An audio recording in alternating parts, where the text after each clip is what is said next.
উম্মত মুহাম্মদ হিসেবে মহব্বত করে ভালোবাসে। কেননা একটি আল্লাহ রাসূল বলেছেন, আল্লাহ আমি জানি আমার উম্মতরা অন্যায় কাজ করবে, অপরাধ কাজ করবে, খারাপ কাজ করবে, অন্যায় কাজ করবে, অপরাধ কাজ করবে।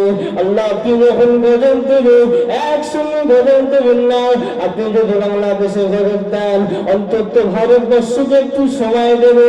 কেননা তারা দেখবে যে বাংলাদেশের ভিতরে গজব শুরু হয়ে গেল, ইরানের ভিতরে গজব শুরু হয়ে গেল, পাকিস্তানের মানুষ দেখতো তারা যদি বা সচেতন হয়ে যায়। আজকে দিনে তো মুসলমানের জন্য কাজ করি আমার আপনার নবী জনাবে মুহাম্মদ রাসূলুল্লাহ সাল্লাল্লাহু আলাইহি ওয়াসাল্লাম আল্লাহ রাসূলের দোয়ায় আছি।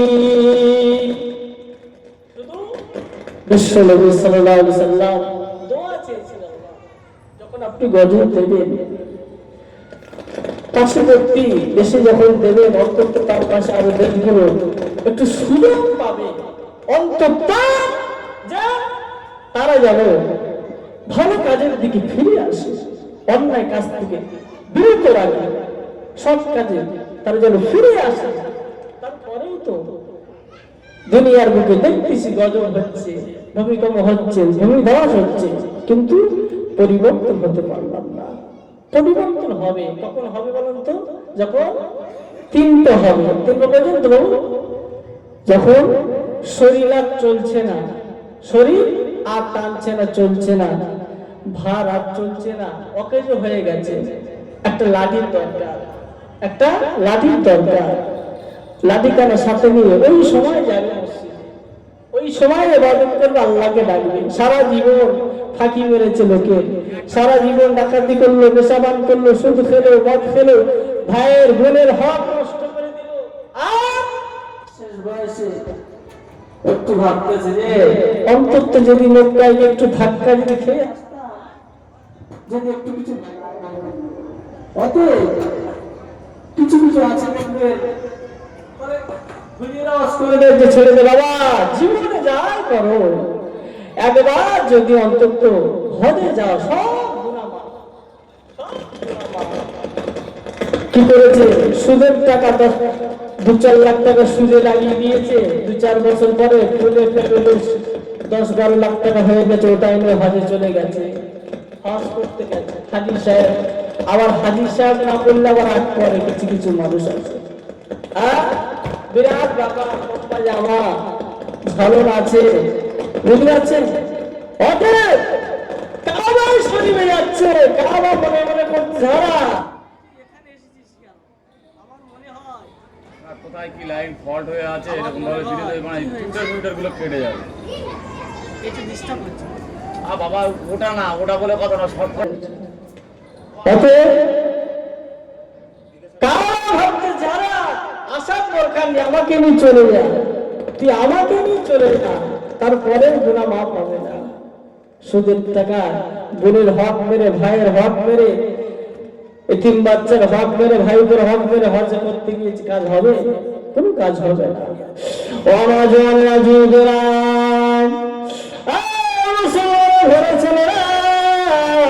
তবে যদি মুমিন হয়ে যায়, মুত্তাকি হয়ে যায়, আল্লাহ তাআলা জানিয়ে দিল ইন্নাল্লাযীনা আমানু ওয়া আমিলুস সালিহাতি কানাত লাহুম জান্নাতুল ফিরদাউসি নুজুলা। মুমিন যখন হয়ে যাবে, মুত্তাকি যখন হয়ে যাবে, আল্লাহ তাআলা তরফ থেকে আল্লাহ পাক জানিয়ে দিল শুনে রেখে দাও, আমি আল্লাহ তোমাকে জানিয়ে দিলাম, যখন মুত্তাকি বনে যাবে আমি আল্লাহ তোমাদের জন্য ফিরদাউস নামের জান্নাতটা নসিব করে দেব। সুবহানাল্লাহ। হতে হবে কি? মুসলমান, মুত্তাকি হতে হবে। আমার তো নামে মুসলমান, নামে মুসলমান। শুধু ভাবি মাথায় একটু টুপি দিলে, একটু দাড়ি রাখলে, বেশ জামা টামা একটু কায়দা করে পড়তে পারলে মুসলমান। অনেক দেখতে পাওয়া যায় অনেকে পাঞ্জাবি লোক আছে, আমাদের থেকে বেশ তাদের দাড়ি খুব ভালো। পাঞ্জাবি লোকের দেখেছেন ভালো দাড়ি, ঠিক আমাদের থেকে অনেক লম্বা দাড়ি রাখে, তারাও পাগড়ি পরে। হ্যাঁ, আমরাও পাগড়ি পরি, তারাও টুপি পরে। দিল্লি যে ছিল তোমার মুখ্যমন্ত্রী কেজরিওয়াল তারও টুপি দেখেছে, লম্বা টুপি পরে না, আমরাও টুপি পরি মুসলমান, তারাও পরে, কিন্তু পার্থক্য খুঁজে পায় নাই, নামে মুসলমান। শুধু মুসলমান কিসে আছে আমাদের? শুধু আধার কার্ডে আছে, আই কার্ডে আছে, বুঝতে পারছেন, খাদ্য শুল্ক কার্ডে আছে, দুনিয়ায় খাতায় নাম লেখা আছে, কিন্তু আল্লাহর দরবারে এই মুসলমানের কোনো অস্তিত্ব নেই, কোনো নাম নেই।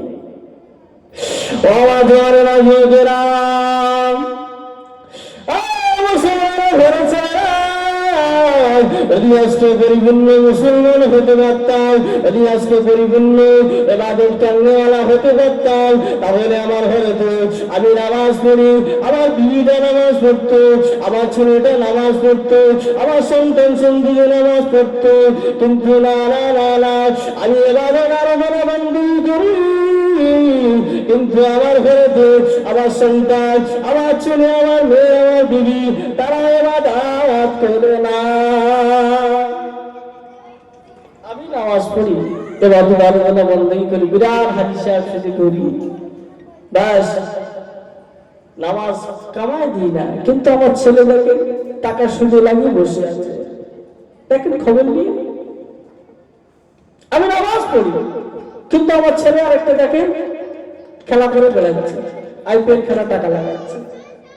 আমি নামাজ পড়ি, আমার মেয়েটা বেপারটা ঘুরে বেড়াচ্ছে, কখন কোথায় যায় কোনো খবর নেই। আচ্ছা বল, বাজারে গিয়েছেন আপনি বাজার করতে? বেশ, জামাই বোন এসছে, বাজার ঘাট করতেন, বাজারে গিয়েছেন আপনি, একটা ব্যাগ নিয়ে গেছেন, বাজার করতেছে, 500-700 টাকা বাজার হয়ে গেছে, ব্যাগে দিচ্ছে, কিন্তু ব্যাগ ভরছে না, ব্যাপারটা কি? আচ্ছা তারপর দেখছি ব্যাপারটা কি, তো ব্যাগটা খুলে দেখে নিচের দিকে কি হয়েছে, ছাড়া আছে, নিচে ছাড়া আছে, ওই জন্য মাল দিচ্ছে, বার হয়ে যাচ্ছে। কিন্তু আমার ইবাদত আরাধনা বندگی করি, আমাদের পাত্র ঠিক নেই, নেওয়ার জায়গা নেই, নামে করি কিন্তু নেওয়ার জায়গা নেই আমাদের। সত্যি একটু ভেবে চিন্তায় প্রত্যেকে জানি কম বেশি, আমি আপনি আমার আপনার বুকে হাত দিয়ে বলতে পারবো কতটুকু ইবাদত আরাধনা বندگی আমরা করছি। আওয়াজ ওয়ালা যুগরা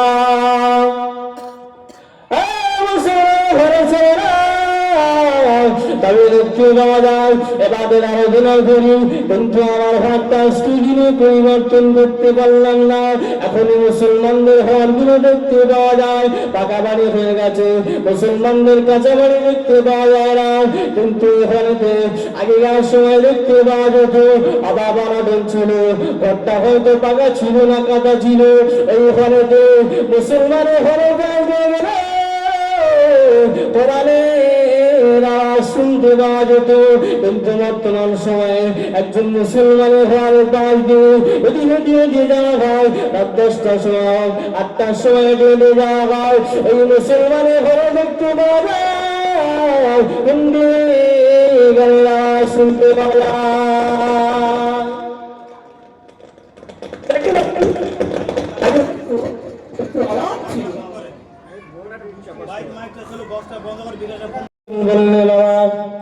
হারাম করে দেয়, কি করবে?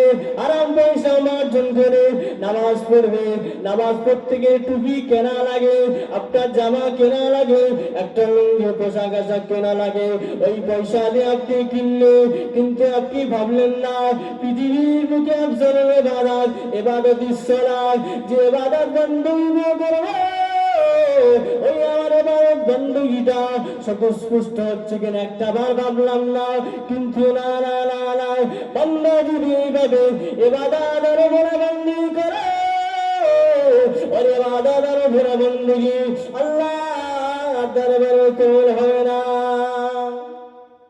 ইবাদত আর বন্দী করছে কিন্তু কবুল হবে না, এটা হাদিসের কথা, মুখে শুনে বলছি না, যে তথ্যগুলো দিচ্ছি এগুলো কোরআনের রেফারেন্স আর হাদিসের তথ্য, হয়তো এইভাবে সাজিয়ে গুছিয়ে সাইড থেকে নিয়ে বলছি, কিন্তু এগুলো কোরআন হাদিসের কথা। অতএব যে বান্দা ইবাদত আর বন্দী কবুল হবে না, কেন হবে না? এই জন্য হবে না, যে তার হালাল টাকা হারাম টাকা সে বাঁচলো না, ইনকাম করে গেল হারাম পয়সা এক জায়গায় করে, ওই টাকা নিয়ে জামা কিনতেছে, ওই টাকা হাজি রুমাল কিনলো, টুপি কিনলো, ওই টাকায় আপনার লুঙ্গি কিনলেন বা অন্য পোশাক কিনলেন, নামাজ পাটি কিনলেন, ওই টাকায় কোরআন কিনলেন, ওই টাকায় দান সাদকাত সব টাকা হারাম হয়ে গেছে, ওই ইবাদত করছে। ইবাদত কবুল হয় বলে মনে হয়? নিজে চিন্তা করেন না। অতএব আমরা যদি ব্যবসা বাণিজ্য করি না, দোকান সারাদিন দোকানদারি করে এসেছে, ওর 500 টাকা এদিক ওদিক হয়ে গেছে, হিসাব করছে ঘন্টার পর ঘন্টা, কিন্তু হিসাব আর মিলছে না, হিসাব মিলছে না, হিসাব মেলে না, এদিক ওদিক হয়ে যাচ্ছে, ঘন্টার পর ঘন্টার সময় যাচ্ছে। এটা যদি বলা হয় না, চাচা একটু নামাজ কালাম পড়তে, বাবা সময় পাচ্ছি না, এভাবে আলোচনা করবে, হবে দোকানে হবে, ব্যবসায় হবে, বাণিজ্য হবে, কাজে কারবার হবে, সব জায়গা হবে, কিন্তু এর বেলা হবে না। কেন হবে না? তো দুনিয়ার মধ্যে পড়ে গেছে, দুনিয়ায় মাতাল হয়ে গেছে। আর দুনিয়াও সিজনুল মুমিনিন ওয়া জান্নাতুল কাফিরিন, দুনিয়াটা হলো তো মুমিনদের জন্য একটা জাহান্নামের স্বরূপ, জেলখানা স্বরূপ, আর কাফিরদের জন্য জান্নাত স্বরূপ। ও তো দুনিয়া মাত্তারা হয়ে গেছে।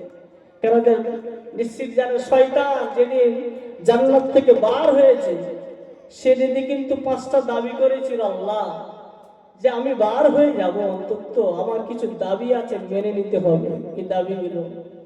কি দাবি আছে বল?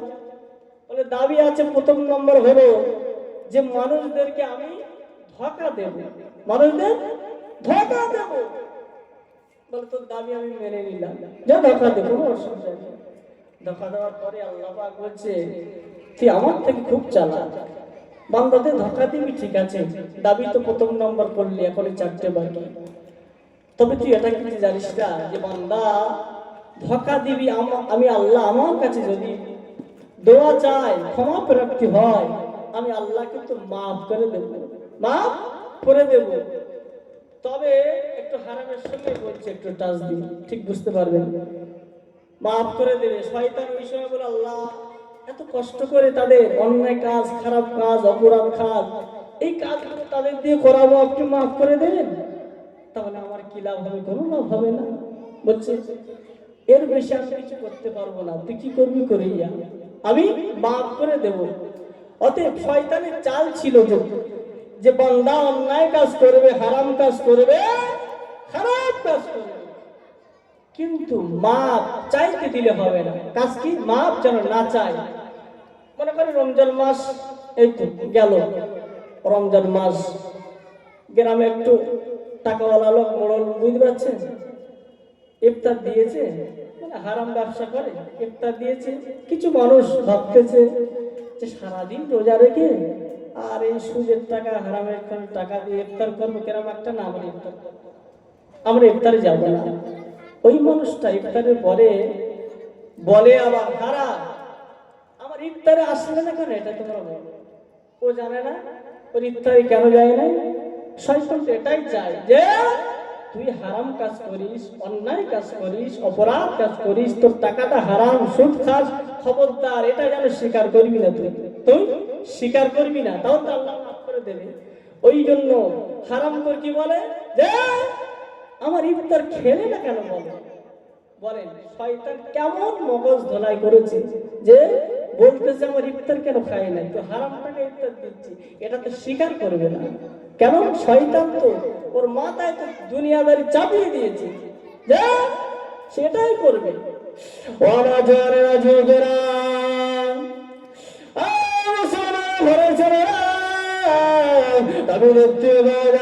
নামাজে বাবু আলোচনা কেন কবুল হবে না বললাম। দ্বিতীয় নম্বরে সাহাবা হুজুরা প্রশ্ন করলে ইয়া রাসূলুল্লাহ কে হাবিবাল্লাহ হুজুর, ওই দেখতে পাওয়া যায় আখির জামানা নবী, আখির জামানা আপনার উম্মত দানিরা আল্লাহ নবী সাহাবারা প্রশ্ন করে হুজুর তারা ইবাদত আরাধনা বندگی করবে, তাদের ইবাদত আরাধনা কবুল হবে না হারামের জন্য। কিন্তু আল্লাহ রাসূল বললেন শুধু তাই না, শুধু তাই না, এক শ্রেণীর মানুষ যারা আছে তারা দেখতে পাওয়া যাবে হজ করবে, হজ করবে, কিন্তু তাদের হজ করা আল্লাহ দরবারে কবুল হবে না। নবী সাহাবারা আল্লাহ রসুল বলছেন সাহাবারা যাও, এমন একটা সময় আসবে মানুষ হজ হজ কবুল হবে না। কেন কবুল হবে না? এই জন্য হবে না, সে করবে বটে কিন্তু তার অর্থ সম্পদ বেশি থাকবে, হারাম পয়সা। এবার আরাধনা করতে ফার্স্টে বলছিলাম যে হুজুর একবার বলে দিয়েছে হজ করলে সারা জীবনের গুনাহ মাফ।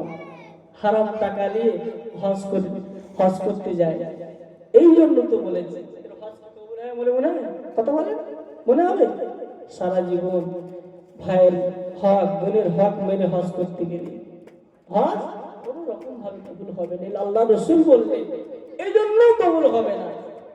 আর বিশেষ করে আমাদের মসজিদ গুলো দেখতে পাওয়া যায় সব বেশিরভাগ টাকাওয়ালা লোক মোড়ল যারা অর্থ সম্পদ যাদের আছে হালাল হারাম দেখে না। ইমাম সাহেবের বলে দিলে বাবা মসজিদে 4টে পাকা লাগবে, কে দেবে বাবা?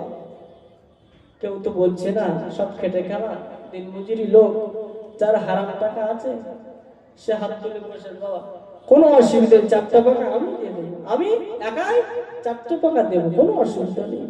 বাস মার হাবা না রে তাকবীর আল্লাহু আকবার, বিরাট ব্যাপার মসজিদের আওয়াজে খেলায় মাথা খারাপ। কিন্তু দেখলো না যে পাকাটা দিল যে আমরা মুসল্লিরা নামাজ পড়বে, সে হারাম টাকায় দিল না হালাল টাকায় দিল? ইবাদত আরাধনা করবে, মসজিদের টাইলস কে দেবে? গ্রামের মোড়ল মাতাব্বার আছে, সুদখোর আছে, সেই দেবে। মসজিদের এসি কে দেবে? সেই দেবে।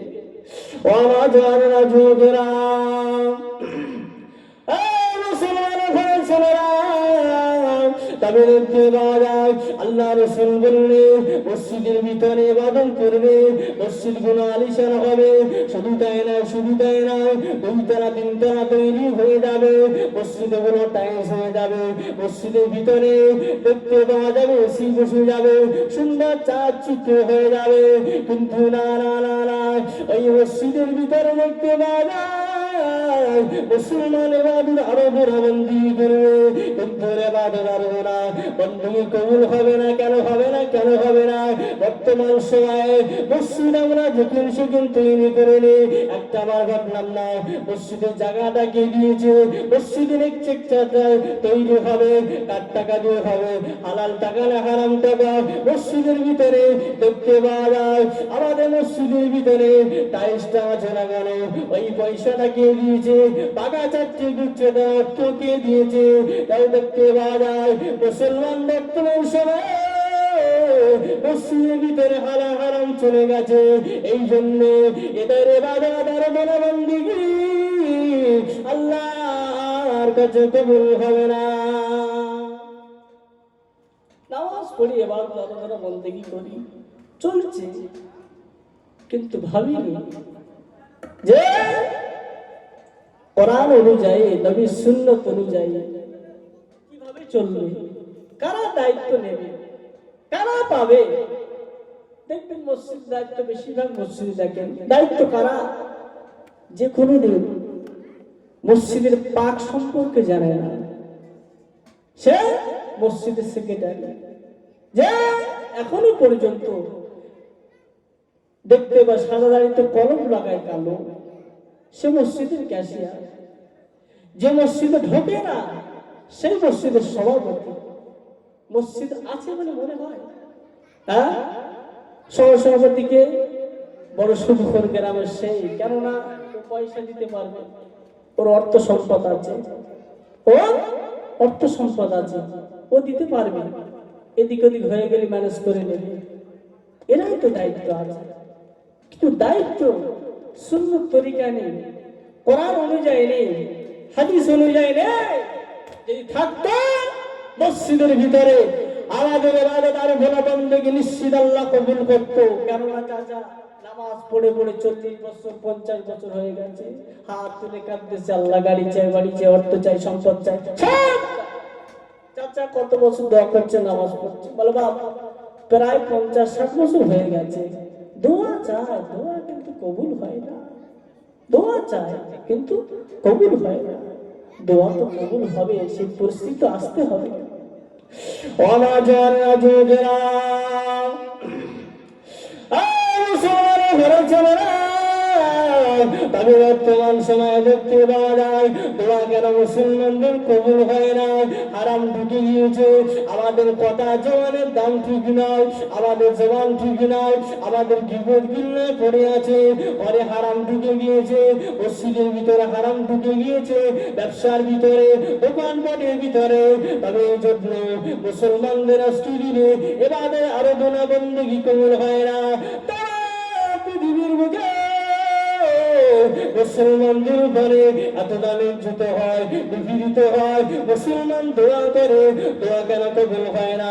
কবুল এই জন্য হয় না কেননা আজকে দিনে আমাদের ভিতরে হারাম আর খারাপ। আল্লাহ রাসূল বললেন বাবা এমন একটা সময় চলে আসবে, ওই সময় মুসলমান না হারামের ভিতরে ডুবে যাবে, রাস্তাঘাটে জেনারা বিচার হবে, শতকরা 100 ভাগের ভিতরে 95 ভাগ হয়ে যাবে, বাড়িতে বাড়িতে সুদ হয়ে যাবে, দোকানে দোকানে সুদ হয়ে যাবে। কিন্তু এই সময় দেখতে পাওয়া যায় আল্লাহ পাকের হুকুমে জাগির বাদশা তুমি বানানো হবে, ওই জাগির বাদশা তুমি হুকুম করে দেওয়া হবে, মুসলমানদের উপরে শুরু হয়ে যাবে।